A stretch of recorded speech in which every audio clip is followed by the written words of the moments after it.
अब ईरान का ऑर्डर भी आ गया कि फौरी तौर पे जितने भी जहाज यहाँ पे मौजूद हैं, खासतौर पे रसूल खैमा के इलाके में, वो दुबई की तरफ चले जाएं और यहाँ से जितना फासला बढ़ा सकते हैं बढ़ा लें, यहाँ से हम अपने लंगर उठा के दूर चले जाएं। ईरान ने ये वार्निंग जारी की है क्योंकि ईरान को लगता है कि यहाँ पे लड़ाई हो सकती है। अच्छा, इसमें ये जो है वो एक्सपर्ट्स से कह रहे हैं कि मुमकिन है कि ईरान अमेरिकी जंगी जहाज़ों पर वापस फायरिंग करेगा और ट्रंप उसको जंग के जवाब के तौर पे इस्तेमाल कर सकता है। अब ईरान ने जो कहा, बहरी जहाज़ों को बाकायदा जो वार्निंग जारी की, जो सुनी गई है कप्तानों की जानिब से, ये बताया गया मुख्तलिफ जहाज़ों के, और जो इतलात मिली हैं इनमें उनको जहाज़ों को लगनंदाजों से हटाने की हदायत की गई है। हमारे क्लाइंट जहाज़ों ने तस्दीक की है कि रसूल खैमा और दीगर इलाकों में जो करीब जहाज़ मौजूद हैं उन्हें ये वार्निंग दी गई है कि वो फौरी तौर पे, और उन्हें कॉल मसूल हुई हैं, फौरी तौर पर लंगर उठाने और अपने जहाज़ों को दुबई की तरफ ले जाने का हुक्म दिया गया है। साथ ही ये भी इंतबाह किया गया है कि अगर उन्होंने तामील ना की तो नतायज की जिम्मेदारी उन पर होगी। ये अब ईरान ने भी इसके ऊपर सख्त पैगाम दिया कप्तानों को, यहाँ से निकल जाओ। इतलात ये है कि अमेरिका ने बहुत सारे जहाज़ों को कायल कर लिया है, बहुत सारी कंपनियों को कायल किया है कि आप एक साथ निकलें, ईरान आप सबके ऊपर अटैक नहीं कर सकता, हम आपकी फौजी मदद करेंगे, और उसके लिए बहुत सारे हथियार रीजन में पहले से मौजूद है। तो क्या अमेरिका अब एक बड़ी जंग की तरफ जाने लगा है ईरान के साथ? आज का दिन बहुत इंपॉर्टेंट है। आप ये वीलॉग 9-10 बजे के करीब सुन रहे हैं तो ये डेवलपमेंट का टाइम है। हम दूसरे वीलॉग में आपको बता पाएंगे कि एक्चुअली यहाँ पे हो क्या रहा है और होने क्या जा रहा है।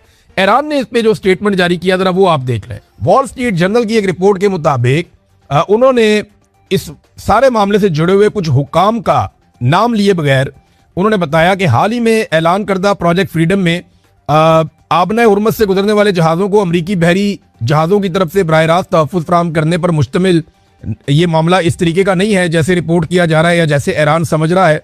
उन्होंने कहा जनाब कि ये ममालिक इंश्योरेंस कंपनियों के लिए इस मुतनाज़ समुद्री रास्ते से महफूज गुजरगाह को मरबूत करने का एक फ्रेमवर्क है।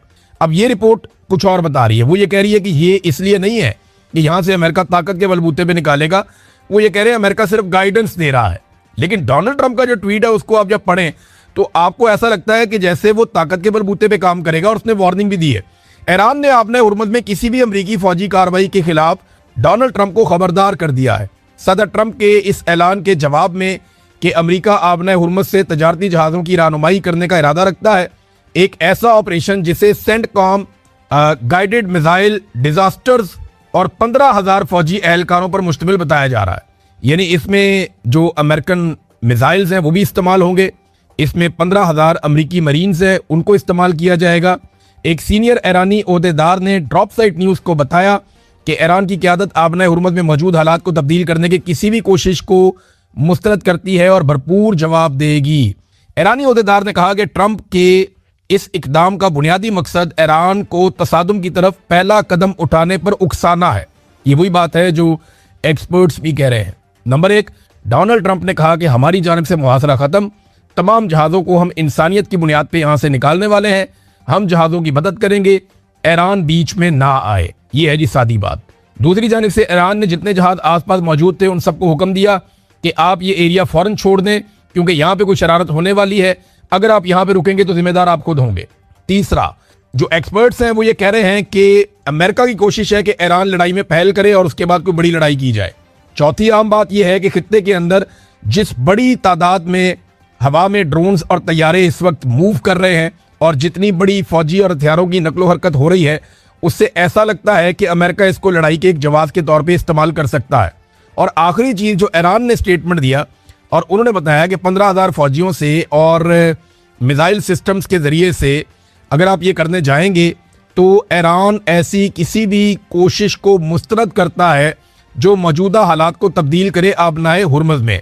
ईरानी ओहदेदार ने कहा कि ट्रंप के इस इक़दाम का बुनियादी मकसद ईरान को तसादुम की तरफ पहला कदम उठाने पर उकसाना है ताकि कशीदगी बढ़ाने का बहाना मिल सके और वो ईरानी इक़दाम के जवाब में मज़ीद फौजी कार्रवाई को जवाब दे सके।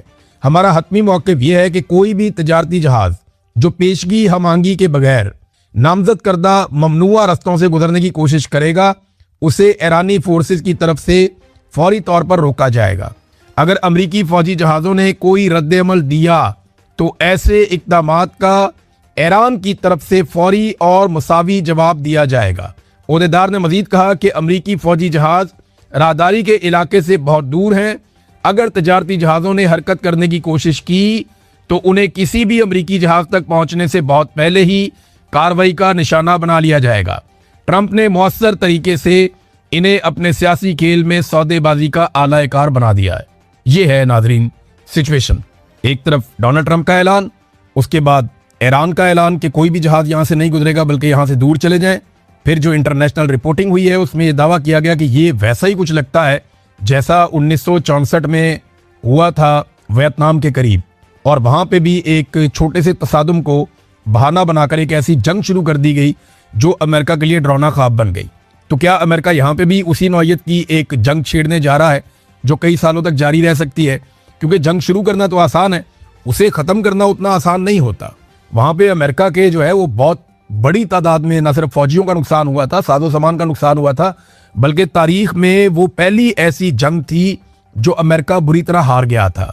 एक और भी चीज रिपोर्ट हुई है कि एक बड़ा जहाज है, तजारती जहाज, और ये बरतानिया से खबर रिपोर्ट हुई और इसमें दावा किया गया कि उसके ऊपर कुछ छोटी कश्तियों ने अटैक किया है और उसके ऊपर फायरिंग भी की गई है। ये खबर बिल्कुल वैसी खबर है जो 2 अगस्त 1964 को अमेरिकन मीडिया पे चली थी और वेस्टर्न मीडिया पे ये खबर चली थी 2 अगस्त 1964 को, कि छोटे जहाजों ने एक बड़े जहाज के ऊपर अटैक किया और वहां पे फायरिंग का तबादला हुआ। बिल्कुल वैसी खबर आज यहां पे भी छपी है कि छोटी कश्तियों ने, छोटे जहाजों ने अटैक किया एक तजारती जहाज के ऊपर, लेकिन कोई नुकसान बड़ा रिपोर्ट नहीं हुआ। अब इन चीजों को बहाना बनाकर अगर जंग शुरू की जाती है तो सूरत-ए-हाल काफी ज्यादा बिगड़ सकती है। नाज़रीन, पाकिस्तान ने पूरी कोशिश की है कि कुछ ना कुछ करके ये जंग जो है वो खत्म हो जाए। ये जंग आगे नहीं बढ़नी चाहिए क्योंकि पाकिस्तान की गवर्नमेंट के ऊपर, पाकिस्तान की एस्टेब्लिशमेंट के ऊपर बहुत ज्यादा दबाव है।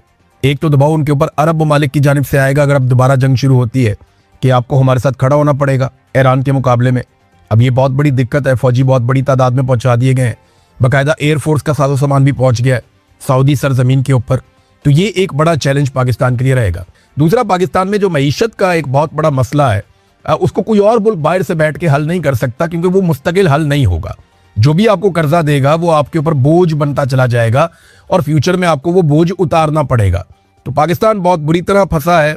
हर हाल में हमें सिर्फ सूट करती है तो जंगबंदी, इसके अलावा पाकिस्तान को इस रीजन में कुछ भी सूट नहीं करता। नाज़रीन, क्योंकि ये ब्रेकिंग न्यूज़ है, बड़ी खबर है, मैं बाकी खबरों पे आपको नेक्स्ट वीलॉग में आगाह करूंगा, बल्कि एक स्पेशल वीलॉग मैं तैयार कर रहा हूं और वो सारे पाकिस्तानियों को उसके बारे में जानना चाहिए। हर पाकिस्तानी को पता होना चाहिए कि IPPs ने किस तरीके से पाकिस्तानियों का खून निचोड़ा है, पाकिस्तान के हर घर पे डाका पड़ा है, पाकिस्तान के हर शख्स की जेब काटी गई है। पाकिस्तान के हर आदमी को पता होना चाहिए कि किस जर्नैल ने क्या किया, किस सियासतदान ने क्या किया, किसने कितनी जेब काटी और किसने अवाम का खून निचोड़कर अपनी अपनी जेब भरी। ये IPPs का पूरा जो गोरख धंधा है ये किस तरह शुरू हुआ और किस तरह अपने अंजाम को पहुंचेगा, ये तमाम चीज़ों के ऊपर मैं एक बड़ा तफसीली वीलॉग बना रहा हूँ। इसके अलावा 9 मई के हवाले से, क्योंकि वो दिन आ रहा है, उस पर भी हमें बात करनी है। चीज़ मैं आपके सामने रखता हूँ। तो ये फैसले PTI के खिलाफ होने के, और हुकूमत क्या कर रही है, एक्चुअली एस्टेब्लिशमेंट है जो कर रही है, ये पाकिस्तानियों को मायूस करना चाहते हैं। लेकिन इमरान खान ने पाकिस्तान की एस्टेब्लिशमेंट के साथ एक टेस्ट मैच शुरू कर दिया है।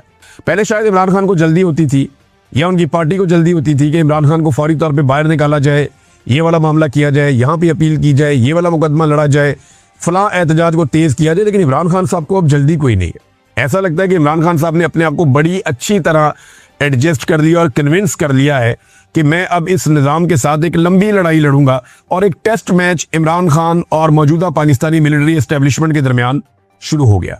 अब ये जो टेस्ट मैच है इसमें अभी तो 2 महीने का एक प्लान आया कि एहतजाज अभी शुरू होगा, 5 अगस्त को पीक पे जाएगा, उसके बाद फिर क्या क्या होगा, किस किस मरहले से गुजरेगा, ये पूरा एक कंप्रीहेंसिव प्लान है पाकिस्तान तहरीक इंसाफ के पास।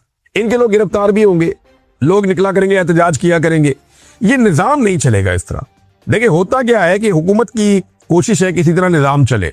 एक साहब गिरफ्तार होकर आए, वो इंटरव्यू दे रहे थे, यानी गिरफ्तार क्या हो गया, लापता होकर ही आए, और वो बात कर रहे थे शाकिर अवान साहब के साथ। तो उन्होंने कहा, जी देखिए, मुझे ये कहा गया कि अगर गलत लड़के लड़की की भी शादी हो जाए ना तो फिर भी वो रिश्ता निभाना पड़ता है, चलाना पड़ता है। हम तो इनको हुकूमत दे चुके हैं, अब जो भी है टाइम तो गुजारना पड़ेगा। यानी इस तरह की बातें भी की जाती है। तो ये हुकूमत को अब धक्का लगा रही है एस्टेब्लिशमेंट, लेकिन ये इसका बोझ कब तक उठाएंगे, ये बहुत बड़ा प्रॉब्लम है। ऐसा लगता है कि दोनों एक दूसरे के खिलाफ होना शुरू हो गए और इसका आगाज सहाफियों की जानिब से हो गया है कि जो एस्टेब्लिशमेंट के सहाफी है वो पीडीएम के ऊपर मलबा डालते हैं, और जो पीडीएम की जमातों के सहाफ़ी हैं वो एस्टेब्लिशमेंट में मलबा डालते हैं। ये सिलसिला अब शुरू हो चुका है, और इसमें एस्टेब्लिशमेंट ने अब बाजू में उड़ना शुरू करने हैं, पीएमएल और पीपल्स पार्टी के भी बहाने से। तो ये चीज़ें अब आने वाले दिनों में देखेंगे। देखिए, इमरान खान साहब ने टेस्ट मैच की बुनियाद रख दी है, क्योंकि उनके पास ये इन्फॉर्मेशन है कि मौजूदा हुकूमत और एस्टेब्लिशमेंट के पास मईशत चलाने का कोई प्लान नहीं है। पाकिस्तान दुनिया का वो मुल्क बन गया है जहां से सबसे ज़्यादा लोग पाकिस्तान छोड़कर चले गए हैं। कोई मुल्क से जाने वाले लोग जो हैं, जिन्होंने अपने मुल्क को अलविदा किया, उनमें नंबर 1 पे पाकिस्तान है पूरी दुनिया में। आबादी में हम नंबर 1 नहीं है, बहुत नीचे है, लेकिन हम दुनिया में नंबर 1 है जो लोग मुल्क छोड़कर चले गए। और सर्वे करवाले हर आदमी मुल्क छोड़ना चाहता है, कोई पाकिस्तान में सरमायाकारी नहीं कर रहा। तो अदम एतमाद है एक बहुत बड़ा पाकिस्तान में, और मार्केट जो है मकामी वो तबाह हो चुकी है, मुकम्मल तबाही का शिकार है। और इस एस्टेब्लिशमेंट के पास किसी किस्म का कोई भी माशी प्लान नहीं है। हाँ, ये जरूर है कि जो एस्टेब्लिशमेंट में बैठे हुए कुछ लोग हैं वो दिहाड़ियां लगा रहे हैं। जैसा कि आपको याद होगा कि जावेद लतीफ साहब ने कहा था कि एजेंसियों के कुछ लोगों ने इलेक्शनों में दिहाड़ियां लगवाई, और उन्होंने लोगों से पैसे ले लेकर सीटें बांटी है, और जिन्होंने पैसे नहीं दिए उनको सीटें नहीं दी गई।